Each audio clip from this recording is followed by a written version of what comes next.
Remember?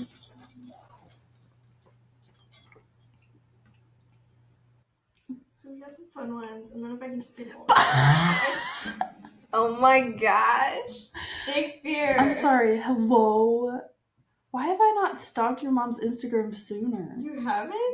Oh my gosh, literally, I used to wear this exact same outfit, the y'all shirt with this, like, tank top knit cardigan thing. Oh my gosh. Do that. I don't know, but I had one of those. Bro, this is the most eye makeup I've ever seen you wear in your entire life. Hello? You never wear that much eye makeup. Gross. I had a phase, okay? It was her emo phase. When we were all trying to figure out the math problem that stumped Celia today, and Emmett just wants to know why we're doing math in the summer. Ooh. That's so real.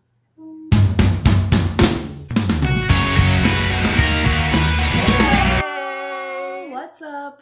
Welcome to Darn Good Time Podcast. Welcome. If this is your first time hanging out with us, I'm Ren. I'm Celia. We're super excited to hang out and chat with you all for a little bit. I would recommend going back and at least watching part 1 of this series that we are in.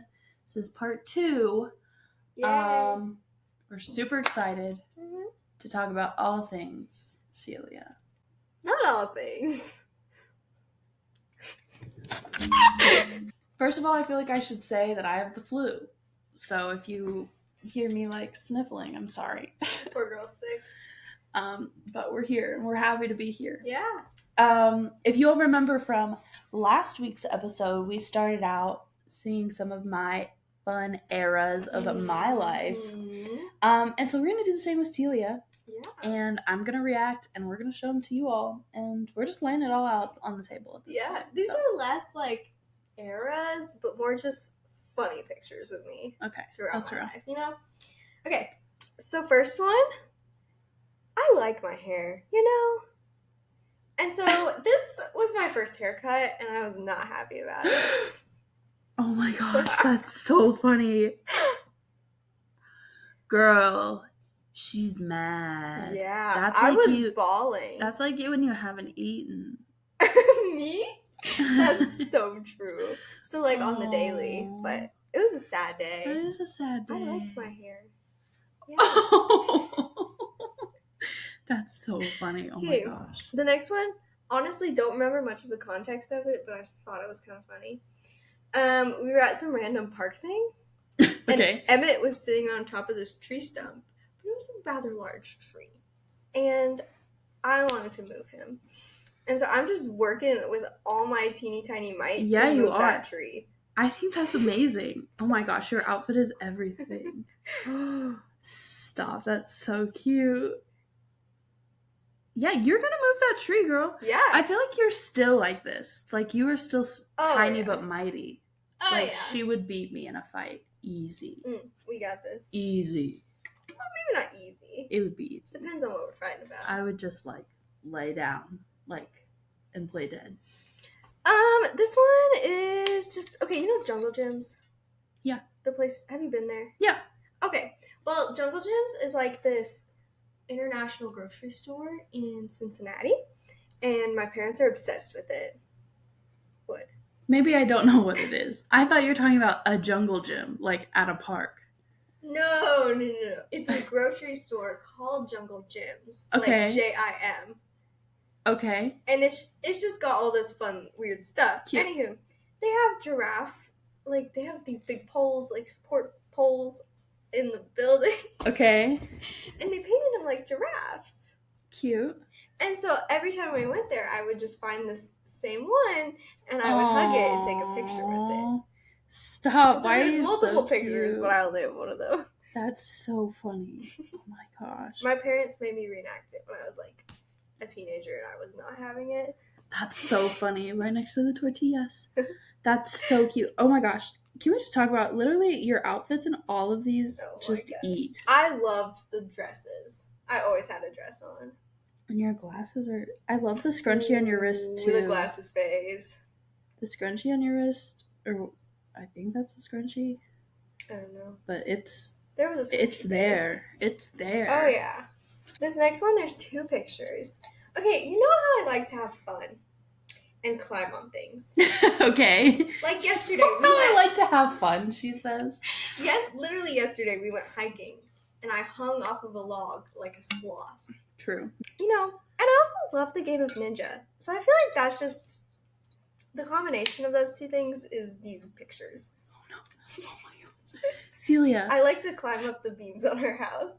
How did you do that? I don't know. But if it's like a normal doorway, Hello? then I would just go up to the ceiling. How?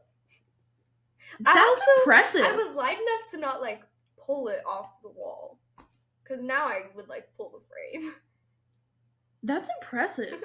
I'm like actually impressed. I did that a lot, but then that day I decided to dress up like a ninja. I'm like, that's a lot of like on your little fingertips. Yeah. I don't know why, but I did that all the time. I'm just genuine, like I can't even laugh at this right now. I'm just impressed. But the mask is really like, I love that. Oh, yeah. Did you DIY that? Yes, I did. I could tell. Always. I love that. It's so good. Oh, I love it. So good. It's so good. Then this last one, so I went to like a private school for high school, and we had these uniforms. Also, like the school, we had 4 houses, so think like Harry Potter. Did you really? Yeah, and so why? I don't know. Each house was like a saint, so I was in House of Saint George. What? So we all had to wear. What was the difference? Like, what does that mean for you? We like competed and everything. I was house leader one year, and like we have house meetings once a month and everything. And there's like an Olympics and everything. All year you're competing, and then one wins the trophy that has the engraved thing with the year. Did you play Quidditch? No, we didn't. We're not that weird. Anywho, so we had to wear ties, and so each house had its own color. And so if you were like you had a tie that's color corresponded to your house. And so we all had like the striped ties. Wow. And mine was gray, which was super boring, and we wanted them to change it to blue. Wow. And that's my brother in normal clothes. Did you like having a uniform? I mean, it's not my like choice outfit, but I have to admit, one year in rhetoric, I did write a speech on why uniforms are good. So, kind of love-hate. Okay. I got to college and was like, I don't have that many clothes because I wore a uniform every day. You didn't have any outfit crises. So true. It's real. She's living her Rory Gilmore life. I love it. That's so Chilton. I love it. So obviously we had a very different school life. Yes. Yeah, like public school, private school, gals. And I think that's fun because, you know, we just have very different stories. But we are also similar in a lot of ways. Just that, like, we grew up in the church, and that sort of affects some of our story, or at least the beginning of it, I feel like. Yeah. So talk a little bit about the beginning of your story. Yeah, so similar to Ren, I grew up in the church. You know, I'm blessed to have a family that knows and loves the Lord. And, you know, I always heard stories at home about Jesus and at church, you know, like lots of pastors' kids. And like everything Jesus did for me. But I think for a while I had a lot of the head knowledge, but not a lot of heart knowledge. Like I knew all these stories, but I didn't really apply it to my life or really understand what that meant. I hadn't really let Jesus change my heart yet. And so when I was in 3rd grade, I told my parents I wanted to get baptized. I had seen my sister baptized, and honestly, I really don't remember much about that time, but I told them that, and they sat me down and we talked about what that means, and you know that Jesus died for me, and like that I would be forgiven of my sins, and what it means to give Jesus my life and everything. And I was like, I understood it, but also like I was young. So not long after that, my brother and I got baptized together. And I wouldn't say that my life looked very different, at least on the outside. After that, you know, I do believe that I'd like given my life to the Lord, but I was in 3rd grade, like not a ton of things changed. And so fast forward to 8th grade, big jump. Okay. I had been homeschooled for that, like, pretty much that 5 or 6 years in between. And my parents decided to send me to this private school that my sister had already been going to for a few years. And I was so mad about this. Like, really? I'm a big homebody and an introvert. And so I was like, I don't want to go to a new school. I'm loving my life at home with my mom, not having to go see anybody. Mm-hmm. It's probably not good for me, but you know. Actually, okay, funny story about this. Yeah. So, you know, I love math. I know you. Like, I'm a math major. I like math. I'm a nerd. So when I was going to that school, they had me take like the placement exam so they know what class to put me in. And so on the math test, I was so mad that I had to go to the school that I failed it on purpose. And this is like 12-year-old Celia, you know, like still pretty young. But my mom, the teacher that gave it, like pulled aside my mom afterwards and was like, you said math was her strong suit, but like she failed this test. And so they looked at it, and my mom said she could like see in the problems where I had intentionally like messed it up. And she was like, we talked about this last week. She definitely knows how to do that. Like, so it was just so funny that I was that mad. My goodness. So what happened? Did you just get put in the bad class, or did you take it again, or what? Well, see, I was actually like a level ahead of the ahead level. Okay. In that grade. And so they just put me, there was like lower and higher. So they just put me in higher one instead of being in the like more advanced one. Gotcha. Because they were like, I believe you that she's actually good at math, but like maybe she has some things to work on if she's failing tests on purpose. Mm-hmm. So you weren't very happy about leaving and going to school. Why do you think that is? Like, just the idea of change was scary? Oh, I hate change. Yeah. And I mean, I already said this, but like, I love being home, following my mom around, and I'm not like, I never really had that much experience like making friends, because I had gone to school from like kindergarten to maybe second grade, and so like I was really young at that time, so it was like fine. Mm-hmm. But then I had those 5 years of being homeschooled, Yeah, and I was like, no, mom, do not make me do this. Right. Yeah, that makes sense. Yeah. But I think despite my expectations, going to the school was actually such a blessing. And because of that, like, I was able to grow in so many ways. Some of the girls that were in my class there are like still my best friends today. Like, Ren knows some of them. And I think as I got to know them more and learn their stories, they were able to challenge me in a lot of ways. I think that was the time that I really began to realize that I wasn't really pursuing a relationship with the Lord. You know, I was like, yeah, I'm a Christian, but like I wasn't putting any effort into that. And I saw something different about them, and I was like, wait, what am I doing? Like, this isn't right. Mm-hmm. And so I was able to have some really good conversations with them, and they pushed me a lot in my walk with Christ. Yeah, so my friends helped me realize that, you know, a relationship with the Lord is more than just going to church or being in some life group, youth group, or serving. Like, those are all good things, but I think they'd become prideful for me because I wasn't doing it for the Lord. I was just doing it for myself, for my parents, for however everyone else at the church would look at me. And so I think in this time, I learned a lot about conviction, and honestly, like, realized what conviction is, and that it's not just this bad feeling that before I had just been stuffing down because I was like, oh, this makes me feel bad. Well, I'm just going to ignore that. I don't like that. But actually, it can be good, and it's necessary to grow. Mm-hmm. Yeah, that's good. So obviously, even in 8th grade, you're gaining this wisdom that is even crazy for an 8th grader. So how did that affect you going into high school? Yeah, so I think I learned what it looks like to like give up your life to Christ every day, and not just some summer camp, like once a year, everything. You know, I started reading the Bible every day, which I really hadn't ever done. Like, I rarely opened my Bible.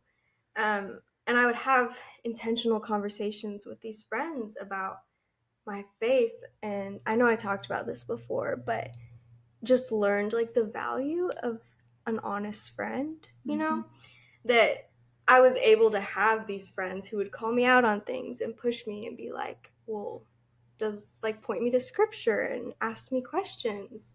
And I learned like what it looks like to be able to do that for one another and what a healthy friendship that points one another to the Lord is like. And I think I still like struggle with this now, but before then, I was always so worried about what other people think of me that I wouldn't be willing to call out one of my friends or challenge them because I was like, well, that's not what they want to hear. That's not what's going to make them comfortable. So I don't want to do anything to hurt this, but like I wasn't growing our friendship at all by not saying anything. Yeah. So what do you think?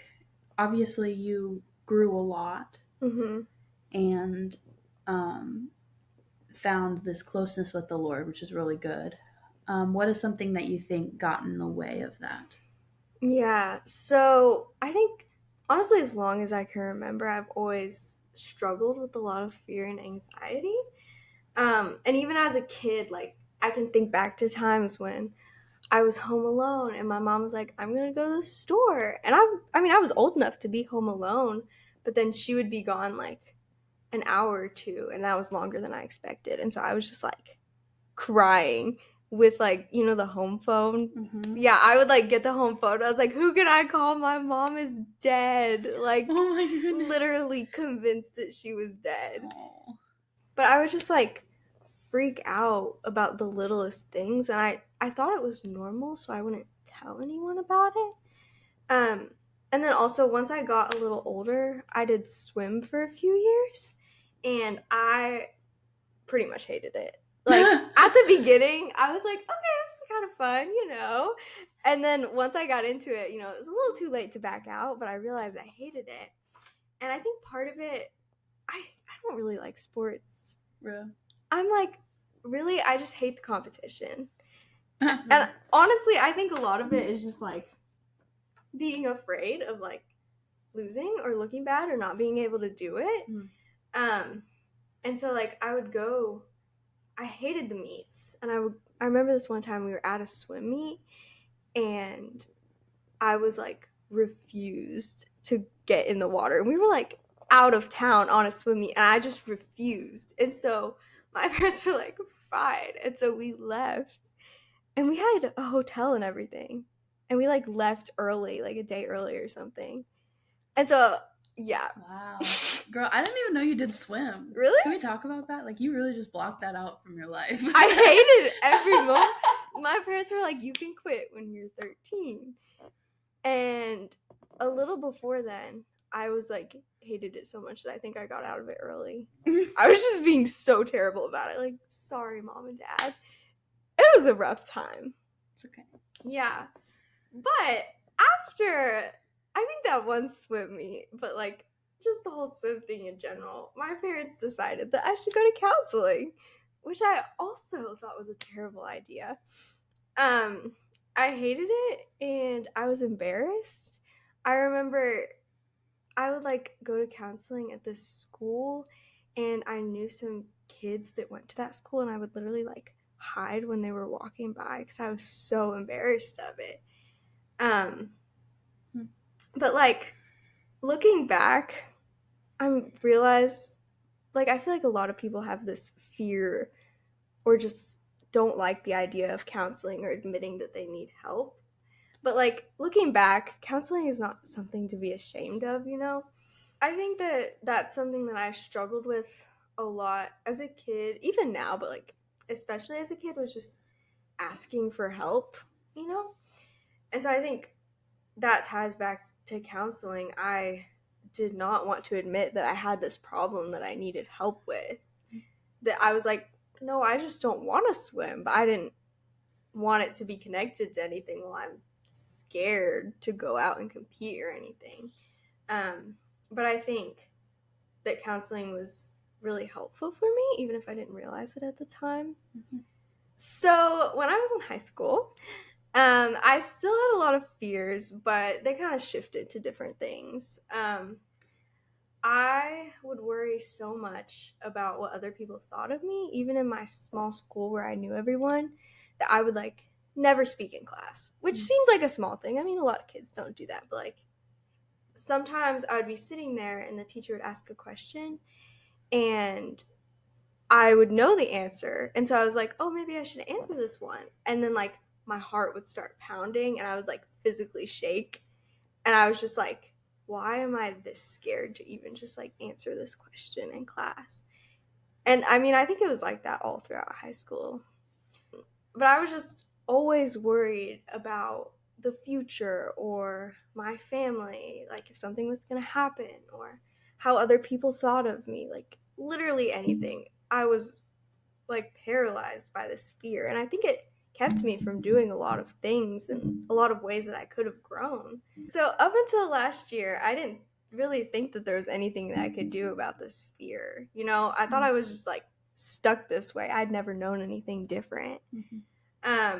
But when I came to college, I was definitely forced to step outside of my comfort zone more than I ever had. You know, we're in a new town, it's a new school, there's all new people around here, like literally everything. And I hadn't really ever had to do that before. I've lived in the same place, I mean, since I was 3, so pretty much my whole life. And the only thing that was really familiar to me was a few friends that I came to the same school with. And I think I found a lot of comfort and safety in those friends, probably too much, to where I was still kind of hiding.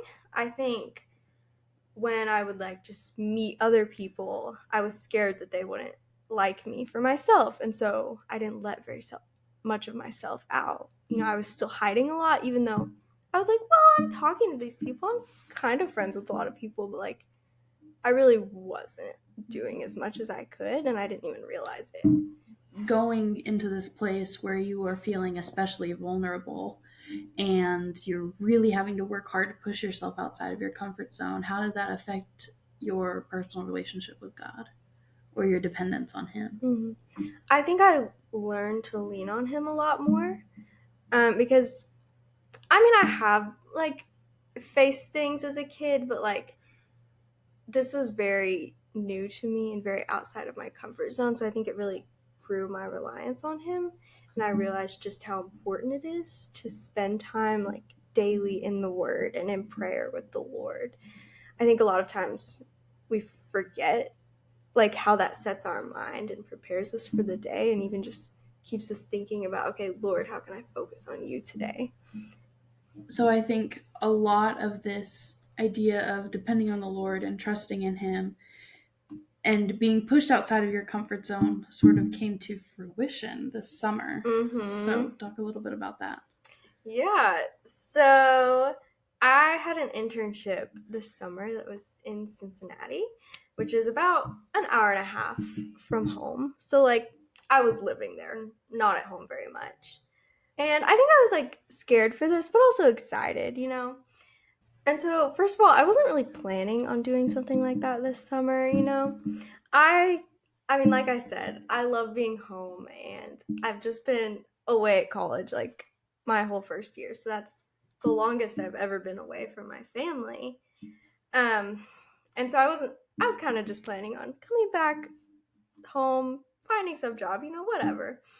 Which would have been fine, you know.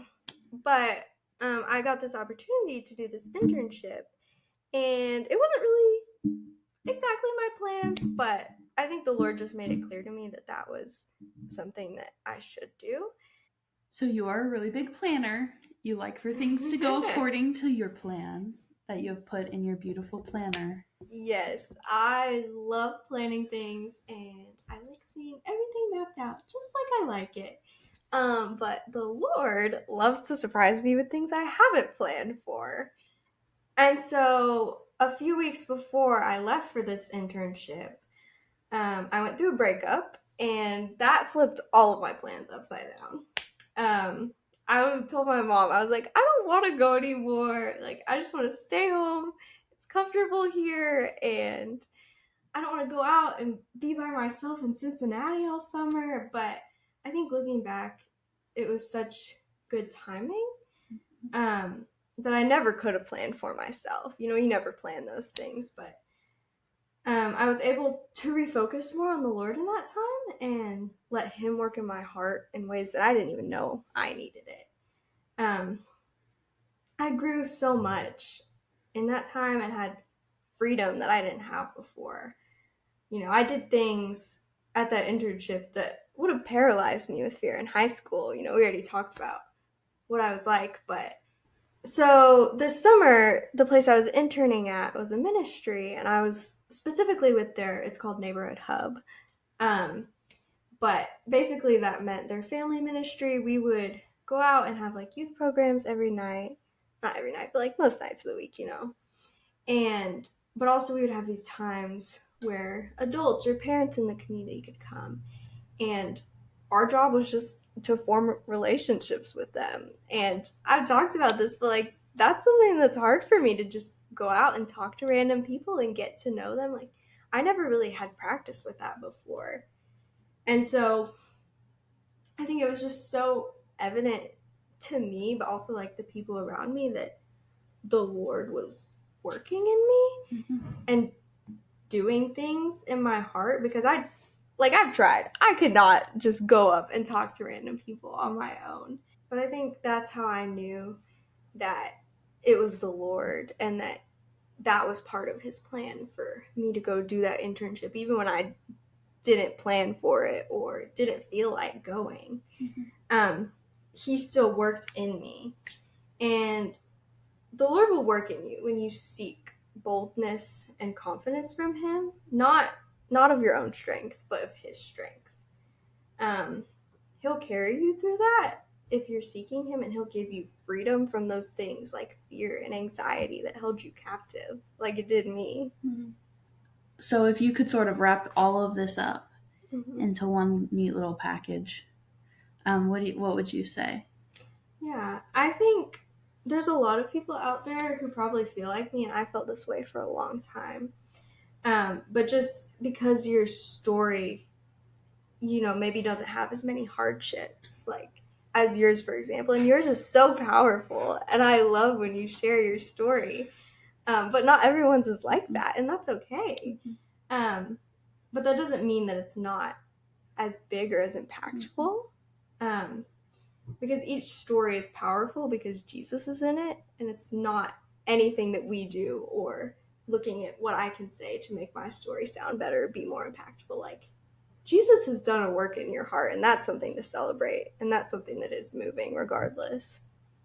Thank you so much for just sharing your story and for being obedient to the Lord. I mean, I can think of so many times, even just especially this summer, where I think of times where I would have been paralyzed by fear or wanted to come home, and you just seemed so strong and so joyful. And those things it wasn't you, it was just the Lord shining through you. And I think that's so beautiful and so cool to witness. So thank you for just giving us a peek inside your heart and inside to what the Lord has been sharing with you. So thank y'all so much for hanging out with us, for listening in on part 2 of our testimonies. We were just super honored to get to share what the Lord has done in our life with you. So make sure to come back next week for whatever fun, crazy thing we're doing.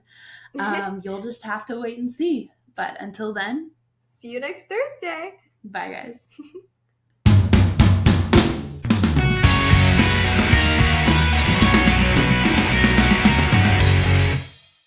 Your face. My face? I don't know. Sorry. It was irking me. I'm sorry. My face was irking you? Wait, what does irk mean?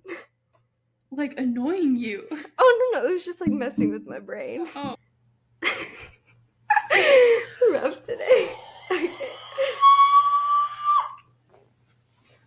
I'm gonna pull a faster. Yes.